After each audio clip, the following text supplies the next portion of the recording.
Voilà, nous nous retrouvons encore une fois, après un temps passé ensemble assez long.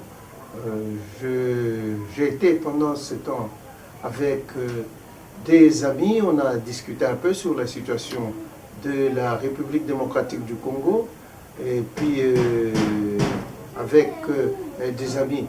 Ce qui est très curieux, les amis congolais, qui sont dans les services de renseignement, qui sont au sein de la police, qui sont au sein de l'armée, appelés à protéger le pays, ces gens sont en train d'appuyer les étrangers, en train d'appuyer Kagame. Kagame, comme vous le savez, la 7e bête après le crapaud, ils sont en train d'appuyer, en voyant les morts qu'il y a eu ici chez nous, plus de 12 millions de Congolais tués par Kagame et ses supplétifs, eh bien, il l'appuie. De toutes les façons, je me suis dit, puisqu'il appuie, nous allons amener un peu des éléments qui peuvent leur faire comprendre ce que fait le Kagame là sur notre territoire.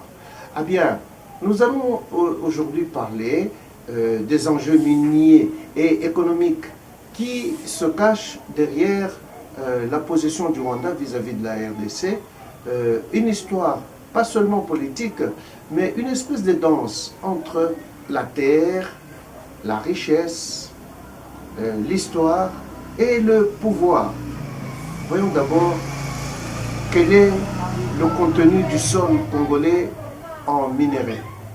Vous savez, le Congo est une espèce de trésor minéral du monde. Vous savez, il y a quelqu'un qui me faisait rire, il dit Dieu, en créant l'univers, il a laissé sa valise au Congo et il est allé remettre la clé aux Européens. Et je riais un peu, c'était une figure. Pour dire que tout ce qui est comme richesse minière dans le monde se trouve enfoui dans la terre du Congo. Le Congo est un trésor minéral. Au Congo, on trouve le maximum de coltan, le colombo-tantalite. Au Congo, où l'on trouve la cassitérite, l'étain, quand vous allez dans le Maniema, vous le trouvez.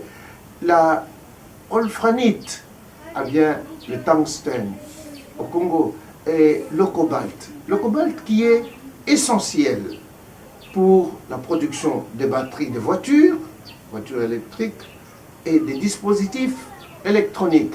Dispositifs électroniques, comme nous avons le téléphone, nous avons les ordinateurs, eh bien, ces cailloux-là qu'on voit dans la terre congolaise ne sont pas de simples cailloux, mais c'est des matières qui sont au cœur de l'économie mondiale moderne, indispensables pour les téléphones, comme j'ai dit, les ordinateurs, les véhicules électriques, l'énergie renouvelable. Vous savez, le Congo, c'est le Congo qui a donné, au début du XXe siècle, le siècle passé, qui a donné des pneus au monde. Quand le machinisme s'est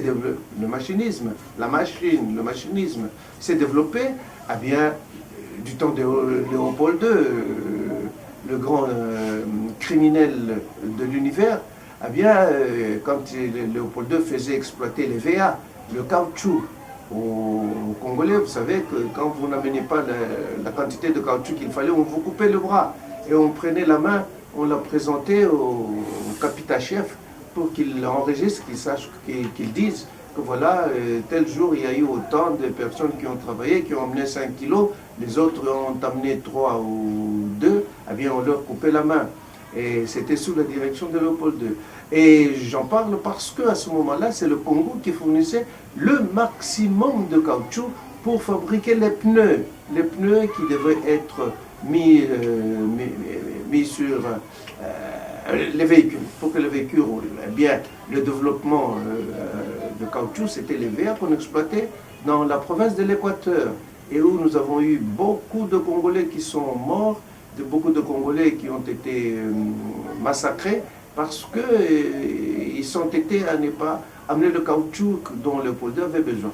De toutes les façons, c'était ça. Et aujourd'hui, nous sommes à ce 21e siècle où nous voyons le coltan, nous voyons le cobalt, qui est très recherché tous les téléphones que vous avez, vous qui me suivez, sont faits sur base, le gros de matière, sur base du cobalt.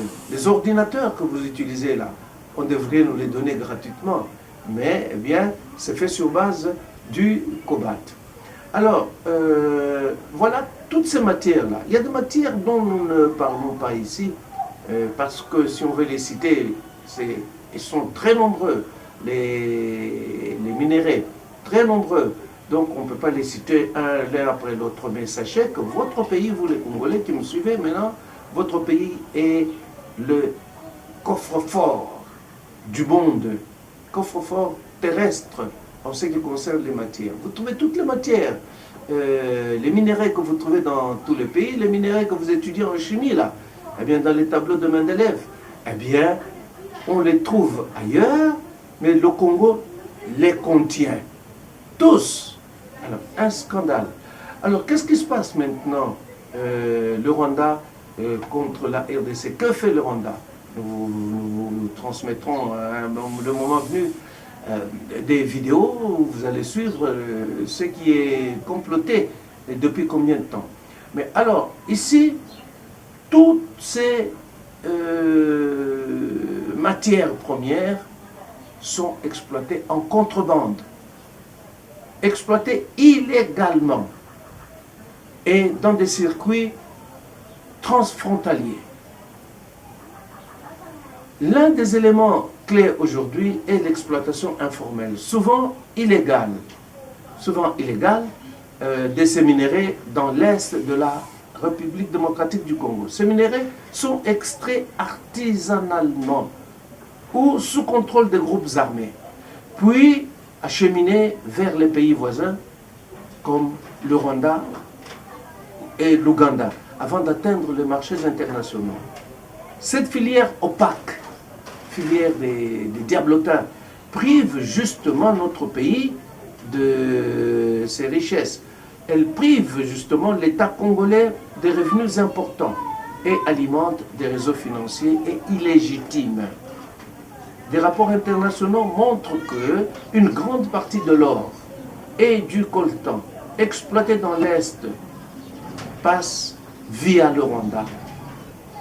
Parfois, non déclarés à l'origine. Et les pays qui envoient cette septième bête après le crapaud, qui l'envoient venir voler au Congo, ces pays-là ne contrôlent pas. Ils savent bien que ces matières, le Rwanda ne les possède pas, mais ils laissent l'individu, le plus grand criminel qui n'est pas africain, en fait, ça c'est une autre race. Eh bien, Paul Kagame, il le laisse leur amener les richesses. Donc, de fait, les exportations des minéraux représentent une part significative de l'économie mondiale. En 2023, nous avons vu l'Union européenne a essayé d'interdire le Rwanda d'exploiter les minéraux. Et le Rwanda qui exploitait ces minéraux a atteint au moins 1,1 milliard de dollars dans l'exploitation de l'or, tout simplement. Si le Rwanda n'a pas, et pourtant le Rwanda n'a pas de gisement d'or important qui peut faire que le Rwanda puisse gagner 1 milliard en 2023 tout simplement. Alors, qu'est-ce qui se passe avec ce conflit dans l'économie des ressources? La présence des groupes armés, ici nous citons le M23, soutenu par Kigali, n'est pas seulement politique. Le contrôle des zones minières riches est un moteur financier pour ces milices-là. Le M23, les AFC, ainsi de suite, patati patata. Par exemple, quand nous prenons la mine stratégique de Rubavu, eh bien, qui exploite le coltan, la mine de Rubavu génère des centaines de milliards de dollars par mois pour ceux qui l'exploitent. Ces minéraux financent des opérations des groupes armés, ce qui les rend moins dépendant et plus autonome militairement et contribuer à entretenir l'instabilité chez nous au Congo. Voyons un peu les jeux d'intérêt internationaux. L'histoire ne se limite pas à deux pays, à savoir le Rwanda et l'Ouganda. Des acteurs comme l'Union européenne, les États-Unis et la Chine sont impliqués dans le jeu ici où nous mourrons, où nous crèvons de faim et eux s'enrichissent, sont impliqués. États-Unis, Union européenne, la Chine. Eh bien, vous savez, l'Union européenne a tenté en 2024 de suspendre certains accords sur les minéraux avec le Rwanda, dénonçant la traçabilité douteuse et le commerce illégal. Ça, c'est en 2024. De son côté, la RDC, qu'est-ce qu'elle a fait? A offert des droits miniers à des partenaires étrangers en échange d'un soutien sécuritaire contre les groupes armés, révélant que les minéraux deviennent une monnaie d'échange géologique. Ce sont les grandes puissances, appelées grandes puissances, qui, derrière, veulent sécuriser leur propre chaîne d'approvisionnement des matières premières stratégiques.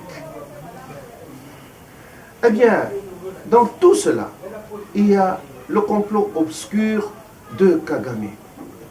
Complot obscur de Kagame depuis 1990. Ici, je vous invite à suivre cette vidéo. Nous arrivons à quel niveau?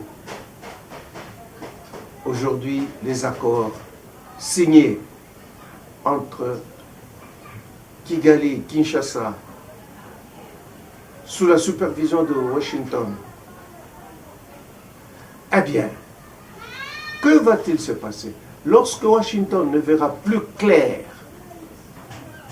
dans l'affaire avec la République démocratique du Congo, lorsque la République démocratique du Congo refusera de donner une partie de sa richesse aux envahisseurs, eh bien, Washington se retournera.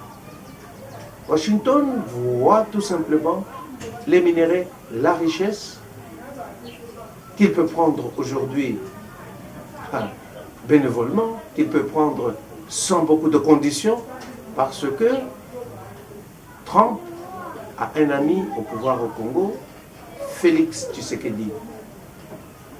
Mais si Félix Tshisekedi dit à Trump que non, il ne voit pas clair dans ces accords, eh bien, nous allons voir des choses qui vont se passer comme ce qu'on a vu en Iran, ce qu'on a vu en Irak aussi, même si on n'en parle pas, ce qu'on a vu dernièrement au Venezuela ou ce qu'on est en train de voir en Hollande. On verra des choses comme ça à Kinshasa. Et la septième bête, après le crapaud, va continuer à régner sur le Rwanda. Donc, ici, nous avons à faire très attention, Congolais. Qu'est-ce que nous devons faire? Nous devons nous réveiller. Nous devons nous réveiller, nous constituer en lobby pour défendre le pays. Parce que le projet de balkanisation du pays, eh bien, est en cours. Ça, ne vous en faites pas. Là où nous sommes arrivés aujourd'hui, c'est d'abord un complot depuis 1962, où les Rwandais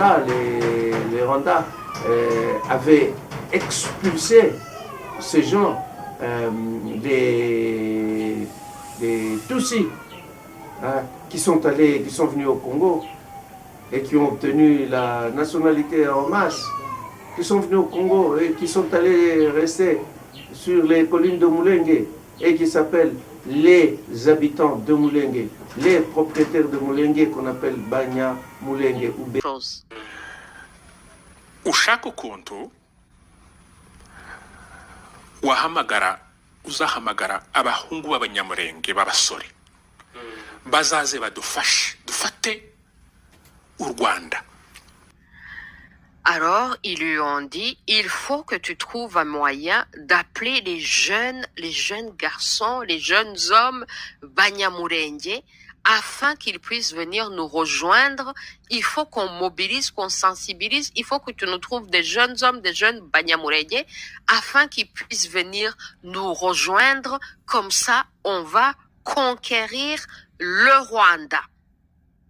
Vous avez entendu ça, la famille? Donc, on lui a chargé une tâche. On lui a donné un bourreau, on lui a donné une mission.